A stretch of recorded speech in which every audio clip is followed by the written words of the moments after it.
नमस्कार दोस्तों। स्वागत है आप सभी का अपने YouTube channel target with Suresh बौद्ध में। जैसा कि हम आप सभी को पहले से ही बताते हैं कि हम किसी भी टॉपिक को जब लेते हैं तो वो सीधे सीधे पशुधन प्रसार अधिकारी से संबंधित होता है।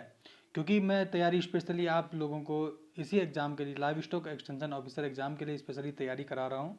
और ये जो हम वीडियो बनाते हैं ये कहीं ना कहीं जो विगत वर्ष के पेपर है ना उनसे ही संबंधित क्वेश्चन आंसर जब जो बने होते हैं उनसे संबंधित हम टॉपिक बनाकर लाते हैं जो इम्पोर्टेंट टॉपिक होते हैं। तो ठीक है फ्रेंड्स, वैसे ही टॉपिक हमने आज आज आप सभी के लिए लेकर आए हैं। इम्पोर्टेंट प्लांट डिजीज या क्रॉप डिजीज लेकर आए हैं। क्या है हिंदी में प्रमुख फसलों के रोग, ठीक है, या पौधों के रोग भी कह सकते हैं। इसी चैप्टर के ऊपर हम आज की वीडियो बनाए हुए हैं। तो बने रहिए हमारे साथ, वीडियो को अंत तक देखना बिल्कुल ना भूलिएगा क्योंकि काफ़ी इंपॉर्टेंट है। बीच में कुछ भी आपके लिए टॉपिक बन सकता है तो आराम से आप सुनिएगा, एक बार दो बार रटने की जरूरत नहीं, बस समझना। हम प्रैक्टिकली आप लोगों को बताते हैं, बीच में डायग्राम आपको शो करेंगे जो काफ़ी इंपॉर्टेंट डिजीज़ बनेगी। ठीक है, वैसे तो सभी डिजीज़ काफ़ी इंपॉर्टेंट है। तो चलते हैं, फर्स्ट हम स्टार्ट करेंगे आज। पहले प्लांट पैथोलॉजी होता क्या है, यानी कि पादप रोग विज्ञान होता क्या है, इसके अंतर्गत ही क्या है सभी डिजीज आएगी जो हम आगे बताएंगे आप सभी को। थोड़ा बेसिक जान लेते हैं, प्लांट पैथोलॉजी या फाइटोपैथोलॉजी होता क्या है। फर्स्ट हम इसके बारे में डेफिनेशन रटने की जरूरत नहीं है, ना ही हम आपको डेफिनेशन बता रहे हैं, बस थोड़ा मीनिंग समझ लीजिएगा। फाइटोपैथोलॉजी मीन्स इसके डील करता है तीन सब्जेक्ट से, इटियोलॉजी, ठीक है, resulting of losses and management, यानी कि तीन ऑब्जेक्टिव्स होते हैं। इटियोलॉजी यानी कि रोग कारक, हमें जानना जरूरी होता है कि ये रोग या डिजीज कहाँ से शुरू हुआ, किस टाइप से शुरू हुआ है, इसके बारे में जानना जरूरी होता है। ठीक है, कॉजिंग एजेंट क्या है इसका। सेकंड चलते हैं रिजल्टिंग लॉसेस, कितना इससे लॉस होता है जो वो डिजीज अगर किसी क्रॉप में लग रहा है। और लास्ट में है मैनेजमेंट, यानी कि इसका प्रबंधन, अगर हमें ये सब चीज़ें पता चल चुका है तो इसका प्रबंधन किस प्रकार से, इसका मैनेजमेंट किस डिजीज का किस प्रकार से करना है, ये सभी क्या प्लांट पैथोलॉजी के अंतर्गत ही आता है। ठीक है फ्रेंड्स, ज़्यादा हम डिटेल में आपको बताएंगे नहीं। अगर आपको डिटेल में जानना है तो कई सारी वीडियो आपको यूट्यूब पे मिल जाएगी, आप वहाँ जाके देख सकते हैं। डिटेल में ज़्यादा अंदर जाना है, लेकिन आपके लिए इंपॉर्टेंट हम लेकर आए हैं जो पशुधन प्रसार अधिकारी के एग्जाम में आएगा। ठीक है, मीनिंग की बात करें थोड़ा, फाइटोपैथोलॉजी का मीनिंग हम जान लेते हैं कि मीनिंग होता क्या फाइटोपैथोलॉजी का। तो फाइटोन, पैथोज एंड लोगस। फाइटोन का मीन्स आप सभी लोग जानते हैं, फाइटोन का मीन्स होता है प्लांट, प्लांट से संबंधित होता है, ठीक है, पौधा कोई। पैथोज मतलब एलिमेंट या डिजीज, एंड लास्ट वन लोगस, लोगस आप सभी लोग जानते हैं नॉलेज। अगर ये तीनों चीज़ क्या है किसके, इन तीनों चीज़ों से क्या फाइटोपैथोलॉजी बनता है। ठीक है फ्रेंड्स, आई होप आप लोगों को प्लांट पैथोलॉजी का मीनिंग समझ में आ गया होगा। एटियोलॉजी, पहले इसको एटियोलॉजी जानना है, रिजल्टिंग जानना है, उसका लॉसेस कितने हैं, और उसका लास्ट में क्या इसका प्रबंधन करना है। ये तीनों चीज़ों तीजी प्लांट पैथोलॉजी के अंतर्गत ही आता है। ठीक है दोस्तों, चलते हैं अब थोड़ा, आप लोगों को थोड़ा बेसिक बताया हमने, अब चलते थोड़ा आगे इसकी डेफिनेशन क्या होती है। दो डेफिनेशन हमने इसमें लिखी हुई है, देखिएगा। फर्स्ट, पौधों में रोग, पौधों में जो डिजीज होती है, हानिकारक रोग जो होते हैं, शरीर क्रियात्मक क्रिया है, शरीर की हानिकारक शरीर क्रियात्मक क्रिया, ये क्या है, एक हानिकारक शरीर की क्रियात्मक क्रिया है जो एक प्राथमिक रोगकारी कारक, यानी कि जो काउजिंग एजेंट होगा फर्स्ट प्राइमरी, की निरंतर हो रही उत्तेजना के कारण होता है। ठीक है, रोगकारी जो एजेंट होगा उसकी उत्तेजना के कारण क्या है, वो मल्टीप्लाई बढ़ते रहते हैं, ठीक है, के कारण होता है, तथा असामान्य कोशिकाएं क्रिया के द्वारा प्रदर्शित होता है। और जो इसकी सेल्स होगी उनके द्वारा जो क्या है दिखना प्रारंभ कर देगी। ठीक है, कोशिका क्रिया के द्वारा प्रदर्शित होती है, यानी कि नॉर्मल से एबनॉर्मल कंडीशन में चले जाना, यही क्या है डिजीज कहलाता है। ठीक है, पौधों में। सेकंड डेफिनेशन हमने इसमें लिखी हुई है, पादप शरीर में हानिकारक जैव क्रियात्मक परिवर्तनों से जो असामान्यता उत्पन्न होती है रोग कहलाती है। सामान्यता समझ गए ना, कि एबनॉर्मल कंडीशन जो उत्पन्न होती है वो क्या डिजीज कहलाती है। तो दोस्तों ये कुछ डेफिनेशन पेपर में नहीं आएगी, लेकिन हम क्या आगे चलेंगे तो थोड़ा आप लोगों को जानना जरूरी है कि रोग होता क्या, पर ये चीज़ समझना जरूरी है किसी भी डिजीज के जाने से पहले। हम रटाने से मतलब नहीं है, आपको समझाने से मतलब, तो आप आराम से सुनते रहिएगा वीडियो को और देखते रहिएगा। थोड़ा हम, अगर ये अब तक डेफिनेशन पढ़ी, अब थोड़ा हम रोग जाने से पहले आपको ये बताने जरूरी है कि किसी भी फसल में कौन कौन से नॉर्मल जो सिम्टम्स होते हैं, कौन कौन से सिम्टम्स होते हैं। जैसे आप सभी लोग जानते हैं प्लांट में मिल्ड्यू लगता है, यानी कि जिसको हिंदी में आसिता भी कहा जाता है। रस्ट लगते हैं गेहूं में, आप सभी लोग जानते हैं। स्मट हो गया, नेक्रोसिस हो गया, spot, canker, blight, dumping of, ये सब कई सारी चीज़ें विभिन्न क्रॉपों में, विभिन्न फसलों में होती है, विभिन्न प्लांट में होती है। ठीक है, कई और ज़्यादा, इससे ज़्यादा होती है। चाहे न्यूट्रिएंट्स की डिजीज कमी के कारण भी हो सकता है, कोई रोग लग सकता है। तो दोस्तों ये कुछ स्केप थी, थोड़े अब इनके बारे में थोड़े डिटेल में जान लेते हैं हम। तो आप इसको देख लीजिएगा, हम इम्पोर्टेंट पे टिक मारेंगे। और थोड़ा इम्यूनिटी होता क्या है, रस्ट होता क्या है, स्केप क्या होता है, नेक्रोसिस होती क्या है, स्पोर्ट क्या होते हैं, इनके बारे में थोड़ा डेफिनेशन हम बताते हैं। क्या पता ये भी हो सकता है कि डायरेक्टली सीधा पूछा जाए कि रस्ट होता क्या, इसको क्या कहा जाता है। तो इस टाइप में कुछ क्वेश्चन बन सकते हैं। तो चलते हैं इस तरफ आगे, ठीक है फ्रेंड। तो दोस्तों ये कुछ क्या है, general symptom of disease, disease के कुछ सामान्य जो सिम्टम है, लक्षण है, कौन कौन से होते हैं। जैसे हमने आपको आगे थोड़ा बेसिक बताया था, तो देख लेते हैं। थोड़ा डाउन मिल्ड्यू होता है, ठीक है। ये क्या होता है, superficial growth of the pathogen is a cottony और downy layer of the leaf surface. Leaf surface की निचली सतहों पर क्या होता है, कॉटनी कलर का, क्या कॉटनी मतलब मखमली रंग का क्या होता है, एक लेयर बन जाती है। ठीक है, तो सुपरफिशियल ऊपर ऊपर से क्या है, एक लेयर बन जाती है। तो उसी को क्या कहते हैं, डाउन मिल्ड्यू कहा जाता है। ठीक है, लीफ के डाउन नीचे परत में। ठीक है, पाउडरी मिल्ड्यू होता है डस्ट, देख लीजिएगा ये डेफिनेशन आप लोगों को लिखी हुई है, आप इसको भी देख लीजिएगा। ठीक है, अगर पाउडर मिल्ड्यू की बात करें तो ये काफ़ी इंपॉर्टेंट है। Downy mildew, powder mildew, dusty और powdery appearance of the fungus on the upper surface of the leaf. जो पाउडर मिल्ड्यू होता है क्या होता है, अपर लीफ के अपर सरफेस पे होता है। आपको मैं डायग्राम के इससे दिखा देता हूँ। जबकि जो डाउनी मिल्ड्यू होता है वो लीफ के लोअर सरफेस में क्या होती है, डस्ट टाइप में बनी होती है। थोड़ा रस्ट की तरफ चलेंगे, देख लीजिएगा रस्ट। रस्ट भी काफ़ी इंपॉर्टेंट है।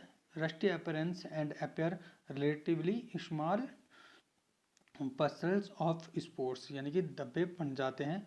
ठीक है, तो ये कुछ रस्ट हो गया, एंथ्रेक्नोज हो गया, स्मट हो गया। ठीक है, आपको ये डायग्राम पे हम दिखा रहे हैं, आप डायग्राम देख लीजिएगा। स्मट क्या होता है, वाइट ब्लिस्टर्स हो गया, ये सब चीज़ें। स्केप काफ़ी इंपॉर्टेंट है इसमें। स्केप हम जितने भी आपको दिखा रहे हैं ना, स्केप देख लीजिएगा। ये स्केप क्या है, ये पिक्चर में आपको हम स्केप दिखा रहे हैं, आप आराम से देख लीजिएगा इसको। ठीक है, डाउन मिल्ड्यू, पाउडर मिल्ड्यू हमने आपको दिखा चुके हैं, स्केप भी हम आपको दिखा चुके हैं, स्मट भी हम आपको, रस्ट भी दिखा चुके हैं। तो चलते हैं थोड़ा नेक्स्ट की तरफ। नेक्स्ट है, देख लीजिएगा, ये इंपॉर्टेंट उतना बनेगा नहीं। क्लोरोसिस हम आपने बताया था आपको, क्लोरोसिस होता क्या है, तो यह yellowing of leaf due to lack of chlorophyll. काफ़ी इंपॉर्टेंट है। क्लोरोसिस क्या होती है, लीफ का, पत्ती का येलो यानी कि पीलापन हो जाता है, किसकी कमी के कारण, क्लोरोफिल की कमी के कारण हो जाता है पीलापन, क्लोरोसिस कहलाता है। इसको भी आप डायग्राम के थ्रू देख सकते हैं। नेक्रोसिस एक होता है क्लोरोसिस, एक होता है नेक्रोसिस। नेक्रोसिस क्या होती है, ये काफ़ी इंपॉर्टेंट दोनों। ठीक है, chlorosis refers to death of tissue और सेल्स, यानी कि कह सकते हैं टिश्यू और सेल्स का क्या हो जाना, डेथ, मृत्यु हो जानी है। ठीक है, इसको क्या है, क्लोरोसिस और नेक्रोसिस भी कहा जाता है।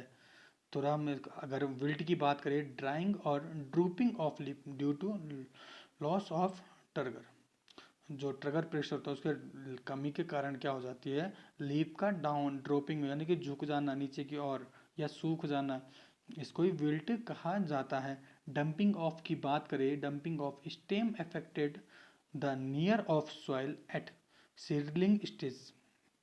ठीक है, स्टेम जो उसकी जो तना होता है ना, सॉइल के नज़दीक क्या होगा, भूमि के नज़दीक जो तना होता है वो क्या, सीडलिंग के समय, जिस समय हमने नर्सरी बो रखी है उस समय ये क्या हो जाता है, सड़ जाता है। ठीक है, स्टेम अफेक्टेड, काफ़ी इफेक्ट पड़ता है प्रभाव में, तो उसको डंपिंग ऑफ कहा जाता है। किसके, सीडलिंग के दौरान, जिस समय हम सीडलिंग करे होंगे, नर्सरी करे होंगे, तो भूमि के नज़दीक स्टेम को अफेक्ट करता है, उसे डंपिंग ऑफ कहा जाता है। ब्लाइट हो गया, burnt like, burnt like appearance on plant, यानी कि जले कलर, जला हुआ लगेगा प्लांट के पार्ट में, कहीं पे भी हो सकता है। कैंकर डिजीज होता है, dead area in the bark और cortex of stem of woody woody plant में क्या होता है, डेड एरिया, यानी कि जो उसकी छाल होगी बाहर से, ठीक है, वुड होगा, उसको जो बाहर का एरिया होगा ना, बार्क होगा, वो क्या उसमें डेड एरिया बन जाएगा, उसी को कैंकर कहा जाता है। डाई बैक भी आपने काफ़ी सुना होगा।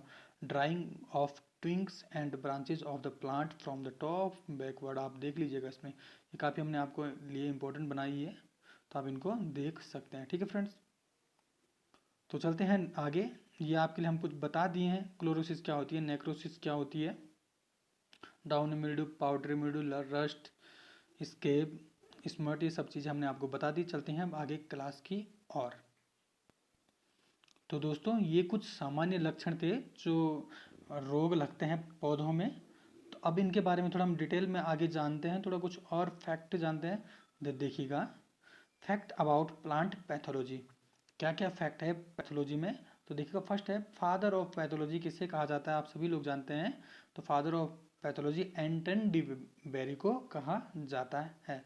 ठीक है, पैथोलॉजी पादप रोग विज्ञान के पिता कौन है, एंटन डी बेरी है।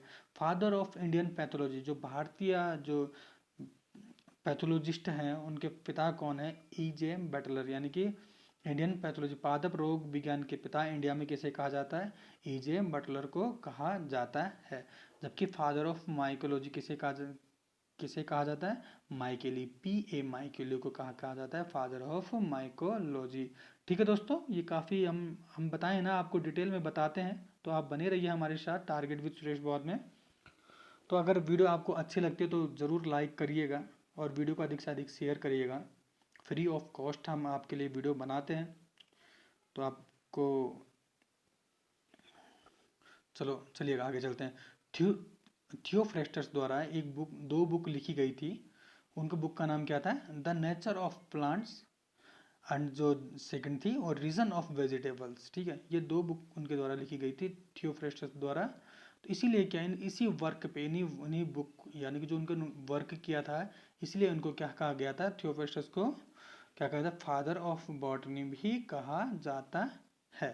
ठीक है फ्रेंड्स, ये कुछ क्या थे, फैक्ट थे, 3-4 फैक्ट, क्या पता पेपर में आ जाए, कोई नहीं जानता किस लिए थियोफ्रेस्टस को जो दो बुक लिखी थी, जो फर्स्ट था the nature of plants and second था रीजन ऑफ वेजिटेबल, जबकि थियोफ्रेस्टस को क्या कहा जाता है, फादर ऑफ बॉटनी भी कहा जाता है।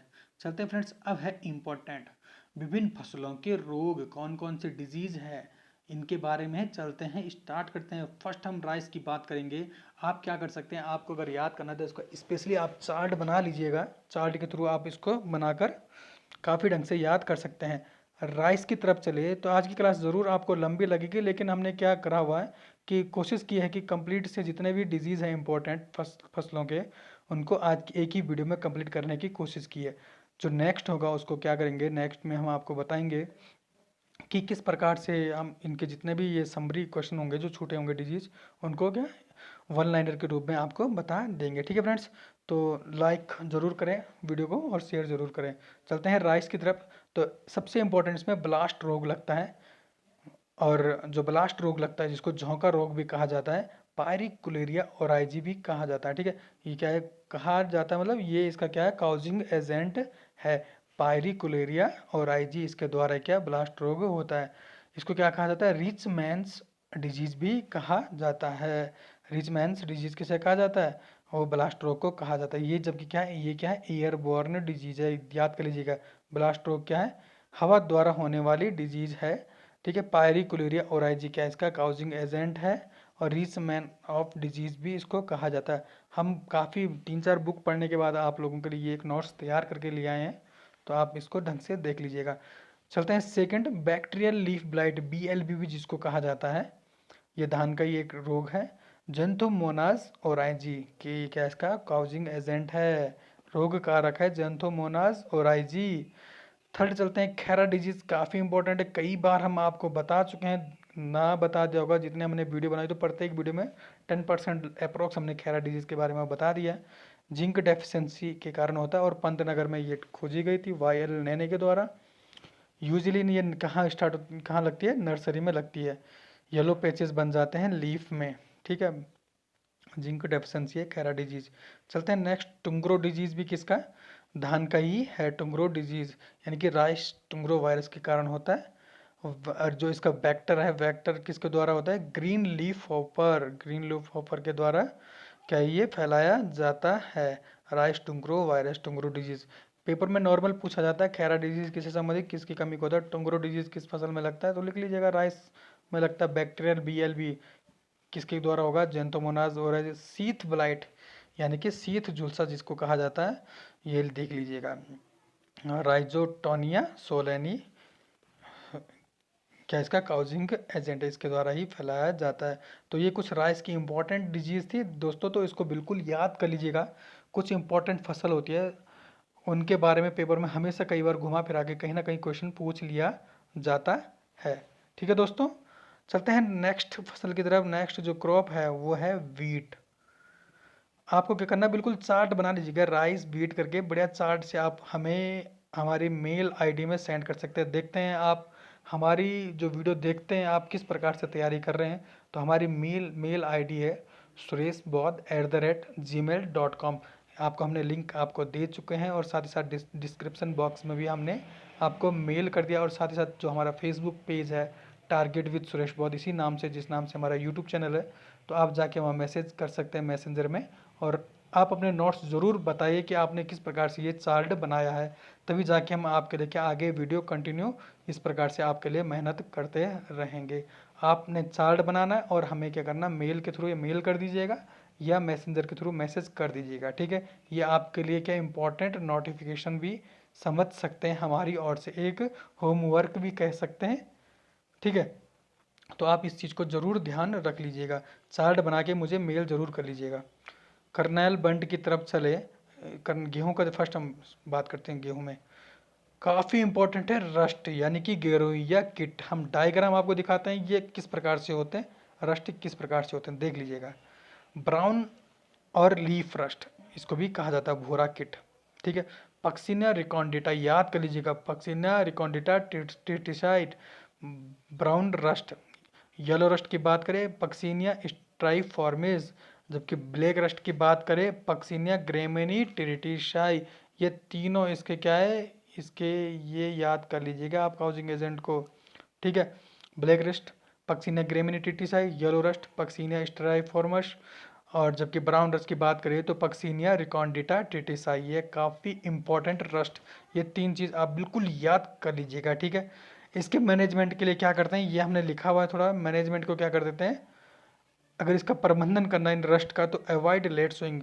ये कब लगता है, जब हम गेहूं की लेट में देर में बुआई करते हैं, तो उससे पहले क्या करते हैं, ये रस्ट को देर में बुआई करेंगे तो वहाँ ये कंडीशन में क्या ये रस्ट लगने के चांस ज़्यादा हो जाता है। इसलिए क्या समय पे बुआई जरूर करें, अवॉइड लेट सोइंग। ठीक है फ्रेंड्स, ये तीन रस्ट है, आप इसको बिल्कुल याद कर लीजिएगा। ब्लैक रस्ट को क्या कहा जाता है, किलर डिजीज ऑफ व्हीट भी कहा जाता है, गेहूं का किलर डिजीज भी कहा जाता है। ठीक है दोस्तों, चलते हैं सेकंड, कर्नल बंट। कर्नल बंट क्या होता है, नियोवासिया इंडिका, क्या है इसका काउजिंग एजेंट है, नियोवासी या इंडिका। ठीक है, Neovossia indica known as cancer of wheat, इसको क्या कहा जाता है, कैंसर ऑफ वीट भी कहा जाता है। Disease is seed soil and airborne, जो ये डिजीज है ना, ये क्या होती है, सीड बीजों द्वारा या सॉइल के द्वारा या फिर एयरबोर्न के द्वारा हो सकती है। इसलिए इसके प्रबंधन के लिए क्या करते हैं, थीरम और बावस्टिन का यूज करते हैं। थीरम की बात करें 2 से 2.5 ग्राम केजी पर हेक्टर यूज करते हैं। 2.5 ग्राम पर केजी ऑफ बीज के साथ क्या करेंगे, इसका ट्रीटमेंट करेंगे, सीड ट्रीटमेंट करेंगे, बीज उपचारित करेंगे थीरम और बेवेस्टिन के साथ। इसको नॉर्मली याद कर लीजिएगा, थीरम और बेवेस्टिन क्या है, एक फफूंदी नाशक है, याद कर लीजिएगा दोस्तों। ठीक है, नॉर्मल पेपर में भी आ सकता है, ये काफ़ी इंपॉर्टेंट है, थीरम और बेवेस्टिन भी काफ़ी इंपॉर्टेंट है। चलते हैं आगे की तरफ। लूज स्मट भी लगता है, तो देख लीजिएगा लूज स्मट लगता है, जिसको क्या अनावर्त कंडुआ भी कहा जाता है। आस्ट्रेलोगन न्यूडा टिटिसाइड कहा जाता है लूज स्मट को। अनावर्त कंड किस में लगता है, गेहूं में लगता है। कर्नाल बंड किस में लगता है, गेहूं में लगता है। ठीक है, टुंडा या सिहू, गेहूं का सिहू भी कहा जाता है। येलो ईयर डिजीज भी कहा जाता है, ये क्या है, बैक्टीरियल और नेमेटोड एसोसिएट डिजीज है, बैक्टीरिया और नेमेटोड के द्वारा यह डिजीज होती है। टुंडा टुंडू सिहू या येलो ईयर डिजीज। ठीक है, गेहूं में लगता है, बस आपको नॉर्मली याद कर लीजिएगा किस पे किन फसल पे लगते हैं। करनाल बंड किसका है, नियोवासिया इंडिका इसका क्रोकारक है, गेहूं में लगता है। ठीक है, फर्स्ट हाफ क्या है, रस्ट याद कर लीजिएगा इसका। मैंने बोला ना, आप 2 पन्नों में इसको बढ़िया ढंग से बना के देखते हैं आप कितने लोग मेहनत कर रहे हैं। हमारी मेल आईडी में सेंड कर सकते हैं, साथ ही साथ मैसेंजर में भी सेंड कर सकते हैं। चलते हैं पार्लियामेंट बाजरे की तरफ करते हैं। बाजरे के इंपॉर्टेंट डिजीज क्या है, बाजरे का अर्गट रोग आप सभी लोग जानते हैं। इसका क्लेविसेप्स फ्यूजिफॉर्मिस है, याद कर लीजिएगा। बाजरे का अर्गट रोग कई बार पूछा गया, देख लीजिएगा बारगट का अर्गट रोग किस प्रकार से दिखता है, डायग्राम में हम आपको दिखा रहे हैं, ठीक है। डाउनोमेडिया ग्रीन ईयर डिजीज यानी कि हरित बाल रोग भी बहुत इंपॉर्टेंट है, सर्कोस्पोरा ग्रेमिनिकोला, ठीक है, याद कर लीजिएगा इसको भी। पार्लियामेंट अर्गट एंड डाउनोमेडिया काफ़ी इंपॉर्टेंट, लंबी क्लास ज़रूर है आज की, लेकिन आप लोगों के लिए काफ़ी इंपॉर्टेंट, पेपर में एक आधा नंबर जरूर पूछ जा सकता है। चलते हैं नेक्स्ट मेज की तरफ चलें, तो नेम मेज में डाउनी मिल्ड्यू यानी कि तुलिश्ता रोग भी कहा जाता है। डाउनी मिल्ड्यू याद कर लीजिएगा, ठीक है। Downy mildew white bud of maize भी होता है, जो क्या है जिंक डेफिशिएंसी के कारण भी होता है। पर्नो, चलो डाउनी मिल्ड्यू की तरफ चले। पर्नो स्प्लेरोस्पोरा सेचरे भी कहा जाता है, ठीक है। वाइट बड इसमें काफ़ी इंपॉर्टेंट, याद कर लीजिएगा। White bud of maize zinc deficiency किसके कारण, जिंक डेफिशिएंसी के कारण होता है। चलते हैं चने की तरफ। चना यानी कि ग्राम, फ्यूजेरियम बिल्ट यानी कि उकठा, चने का उकठा रोग किसके कारण होता है, फ्यूजेरियम ऑक्सीस्पोरम, फ्यूजेरियम स्पीसीज भी कह सकते हैं, फ्यूजेरियम स्पीसीज। इस रोग को ख़त्म करने के लिए याद कर लीजिएगा, इस डिजीज को कम करने के लिए तो क्या करते हैं, अवॉइड करते हैं, क्या करते हैं, अवॉइड अर्ली सोइंग। इसमें क्या करते हैं, जल्दी सोइंग। पेपर में आया हुआ था इसलिए बता रहा हूँ, 2015 के पेपर में आया हुआ था कि उक्टा रोड यानी कि विल्ट जो लगता है ना, उसको ख़त्म, चने में जो विल्ट लगता है उसको लेट सोइंग करनी चाहिए कि क्या करनी चाहिए, तो इसलिए आपको क्या करनी चाहिए, इसमें अर्ली सोइंग नहीं करनी चाहिए। किस में, चने में। अगर विल्ट लग गया, विल्ट के लिए लेट में करो, क्या करनी चाहिए, लेट में करनी चाहिए विल्ट के लिए, याद कर लीजिएगा। जो गर्म वो लगेगा ना, विल्ट लगेगा, पेपर में आया था 1 number. Wilt early sowing avoid करनी चाहिए, अवॉइड अर्ली सोइंग, जल्दी क्या बुआई नहीं करनी चाहिए, ठीक है। इसकी एक चने के लिए एक रेजिस्टेंट वैरायटी है अवरोधी, ये काफ़ी अवरोधी, अवरोधी बुआई क्या है, अवरोधी बुआई में उकठा रोग नहीं लगता है। काफ़ी इंपॉर्टेंट है आईएमपी क्वेश्चन आज के लिए, वैसे सभी इंपॉर्टेंट है। लेट सोइंग करनी चाहिए, ये हमने यहाँ पे लिखा थोड़ा छोटा सा। Avoid early sowing, early sowing नहीं करनी चाहिए जब क्या लगता है, चने में फिल्ट लगता है। पी की बात करें तो पी में,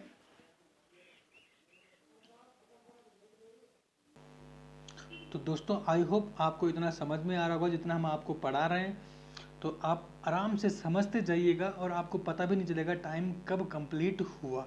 लंबी वीडियो है, लेकिन हमने सोचा क्यों ना इसको जल्दी से जल्दी कंप्लीट कर दिया जाए और बढ़िया से आपके लिए नोट्स बनाकर तैयार करके लेकर आए। तो चना हमने बोला, विल्ट के लिए क्या करते हैं, अवॉइड अर्ली सोइंग, जल्दी बुआई नहीं करेंगे। और जो इसकी रेजिस्टेंट वैरायटी वो क्या है, अवरोधी वैरायटी, क्या इसके लिए रेजिस्टेंट है, इसको लगा देते हैं अवरोधी। अवरोधी किसकी किस्म है, तो चने की एक किस्म है। चलिएगा पी की बात करें, मटर की बात करते हैं, तो मटर में भी सेम विल्ट लगता है, फ्यूजेरियम ऑक्सीस्पोरम स्पीसीज, क्या स्पीसीज है ये, ठीक है, अलग अलग स्पीसीज है फ्यूजेरियम की और विल्ट। अगर चने की बात करें या पी की बात करें तो फ्यूजेरियम विल्ट दोनों इसी में लगते हैं। अरहर की बात करें तो अरहर की बात करते हैं तो इसमें स्टेरिलिटी मोजेक यानी कि बंजा रोग भी लगता है, एसएम यानी कि स्टेरिलिटी मोजेक वायरस के कारण ये होता है। काफ़ी इम्पोर्टेंट, ये इतना नहीं है, लेकिन अगर स्टेरिलिटी मोजेक की बात करें तो अरहर में ये लगता है। पी अब हम चना का बता चुके हैं, पी भी आपको कंप्लीट करवा चुके हैं, अरहर भी कंप्लीट करवा चुके हैं। तो अब चलते हैं ग्राउंड नट की तरफ, यानी कि मूंगफली। मूंगफली हमने आपको फसल करवाई है, हमने क्रॉप में, अगर एग्रीकल्चर की क्लास में आप जाएंगे तो उसमें आपको बताया हमने, टिक्का डिजीज़ काफ़ी इंपॉर्टेंट है, सर्कोस्पोरा पर्सोनेटा। अगर ज़्यादा डिटेल में जाना तो आप एग्रीकल्चर की क्लास में जाके मूंगफली की फसल हमने डिटेल में पढ़ाई हुई है, तो वहाँ आपको ये पूरा ज्ञान मिल जाएगा। ड्राई रूट रोट, ठीक है, ड्राई रूट रोट जिसको या चारकोल रोट भी कहा जाता है, ये क्या होता है, एस्परजिलस नाइगर के कारण होता है, ठीक है, एस्परजिलस नाइगर के कारण होता है, ड्राई रूट रोट होता है, ठीक है। It is produce aflatoxin in store करने लिए क्या करता है, जो स्टोर बीज होता है ना, करने दाने होते हैं, वहाँ ये क्या एफ्लाटॉक्सिन प्रोड्यूस, एफ्लाटॉक्सिन हमने आपको बताया है इससे पहले क्या होता है, तो आपको डिटेल में वहाँ जाके सब कुछ मिल जाएगा। इसलिए इसको अवॉइड के लिए सीड ट्रीटमेंट करते हैं विद मैंकोजेब। मैंकोजेब भी क्या है, एक फफूंदीनाशक है, अथवा बवास्टिन से इसका सीड ट्रीटमेंट कर देंगे। तो दोस्तों करते क्या है, इसका क्या करेंगे, सीड ट्रीटमेंट कर देंगे। किसके लिए, ड्राई रूट के लिए, ठीक है, इसको चारकोल डिजीज भी कहा जाता है। चलते हैं थोड़ा मस्टर्ड की तरफ। तो वाइट रस्ट यानी कि सफ़ेद गिरोही आपने सुना होगा कई बार, तो एल्बिगो कैंडिडा, याद रख लीजिएगा, एल्बिगो कैंडिडा के कारण क्या होता है, सफ़ेद रस्ट यानी कि सफ़ेद गिरोही लगती है सरसों। नॉर्मली पेपर में पूछा जाता है, आईएमपी क्वेश्चन है पेपर में, एल्बिगो कैंडिडा किस फसल में लगता है, तो सरसों की फसल में लगता है एल्बिगो कैंडिडा, ठीक है, सफ़ेद गिरोही। ठीक है फ्रेंड्स, चलते हैं थोड़ा नेक्स्ट की तरफ।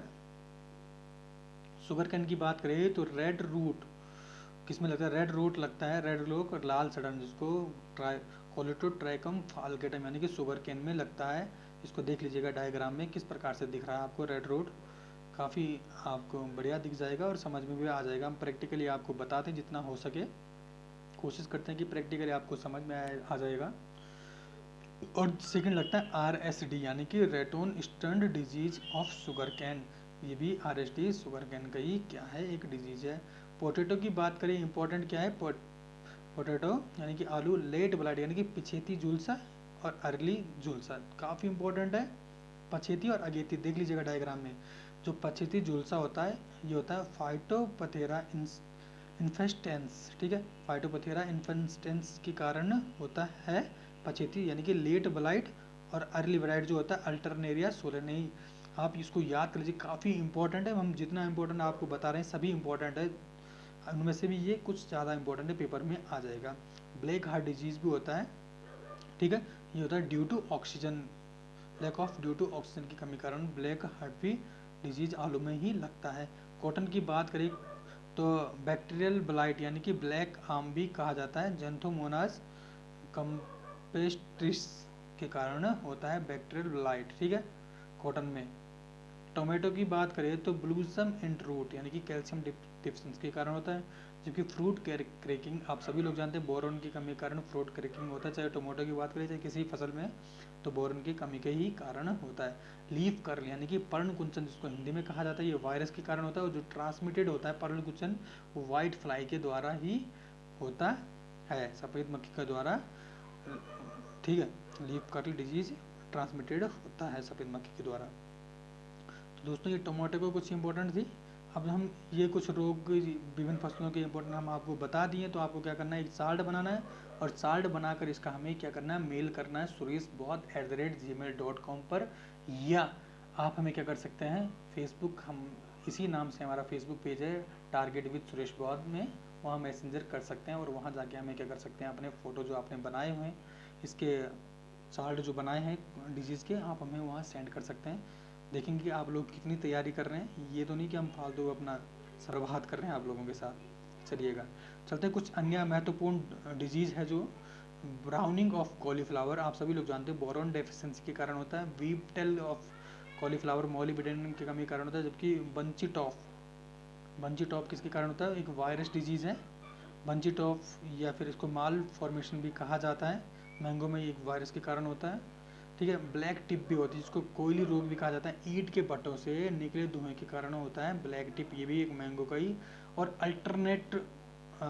जो अल्टरनेट होता है, एकांतर फसल समस्या होती है, अल्टरनेट वेयरिंग भी कहा जाता है इसको। ये तीनों क्या है मैंगो की, ये न्यूट्रिएंट डेफिशिएंसी के कारण होता है, कोई भी न्यूट्रिएंट हो सकता है, कोई पर्टिकुलर तो है नहीं, ये तीनों क्या है, चारों मैंगो की, ये बढ़ा देंगे। गुच्छा यानी कि बंची टॉप किस में लगता है, मैंगो में लगता है, यानी कि mall formation of mango, black tip mango में, अल्टरनेट वियरिंग किस में लगता है, अल्टरनेट सबसे बड़ी यानी कि एक साल क्या फसल देता है, फसल आम का एक साल नहीं देता है, ये एक बड़ी समस्या है, जिससे किसानों को क्या काफ़ी लॉस हो जाता है। पनामा रोग की बात करिए, पनामा रोग क्या है कि बनाना में लगता है और फंगस के कारण, फफूंद के कारण होता है, बनाने में लगता है पनामा रोग। सिट्रस कैंकर, जेंथोमोनास कंपेस्ट्रिस हमने आगे पहले बताया आपको। Ooze test is done for detecting, जो ओज टेस्ट किया जाता है किसको डिटेक्ट करने के लिए किया जाता है? बैक्टीरिया को डिटेक्टिंग करने के लिए किया जाता है ओज टेस्ट, ठीक है friends. Downy mildew of bajra caused by, downy mildew जो लगता है बाजरे में किसके कारण होता है? ये होता है सर्कोस्पोरा ग्रेमिनी कोला, ठीक है friends. Generally virus are composed of, generally क्या होते हैं वायरस किसके कारण कंपोज, किसके कारण बने होते हैं? न्यूक्लिक एसिड एंड प्रोटीन से मिलकर बने होते हैं जनरली, ठीक है वायरस। अलेक्जेंडर फ्लेमिंग क्या होते हैं? 1929 में अलेक्जेंडर फ्लेमिंग ने फर्स्ट टाइम डिस्कवर्ड किया था, किसका किया था? एंटीबायोटिक का किया था। एंटीबायोटिक जो पेनिसिलिन थी ना एंटीबायोटिक, उसकी खोज किसने की थी? अलेक्जेंडर फ्लेमिंग ने की थी 1929 में, याद रख लीजिएगा। जो चलिएगा दोस्तों, आज आपको हमने काफ़ी लंबी क्लास ले ली, आपको काफ़ी कुछ बता लिया। तो जो नेक्स्ट क्लास होगी हम आपको डिजीज़ से संबंधित आप क्वेश्चन आंसर आप बता रहे, जितनी डिजीज़ अगर कुछ छूटी हुई होगी तो उसको हम क्या वन लाइनर के रूप में आप सभी लोगों को आगे एंड में बता देंगे, ठीक है फ्रेंड्स। एक और इसमें कुछ इंपॉर्टेंट था, वीपटेल ब्राउनिंग एंड एक और होता था वीपटेल ब्राउनिंग एंड जो नाइट्रोजन की कमी के कारण होता है, कौन सा होता है? ब्राउनिंग एंड बटनिंग लगता है, ठीक है। बटनिंग ऑफ कॉलीफ्लावर जो नाइट्रोजन की कमी के कारण होता है, ये हमने यहाँ छूट गया था, तो आप उसको भी कर लीजिएगा। बटनिंग डिजीज़ किसकी कमी के कारण होता है, ठीक है। तो फ्रेंड्स आज की क्लास कैसे लगी आप सभी लोगों को कमेंट बॉक्स में जाके कमेंट करिएगा, ठीक है। और वीडियो को अधिक से अधिक शेयर करिए, सब्सक्राइब करना चैनल को बिल्कुल ना भूलिएगा। तो आज के लिए इतना ही। जय हिंद जय भारत। नेक्स्ट क्लास जो होगी उसको हम बताएंगे इंसेक्ट, यानी कि जो कीटों के द्वारा लगते हैं, यानी कि कीटों के द्वारा कौन कौन से रोग लगते हैं उनके बारे में बताएंगे। और साथ ही साथ जो खरपतवार से लगने वाले डिफरेंट डिजीज़ हैं, इंपॉर्टेंट खरपतवार आ सकते हैं पेपरों में, तो उनके डिजीज़ के बारे में डिफरेंट बताएंगे। तो आज के लिए इतना ही। नमस्कार, जय हिंद जय भारत।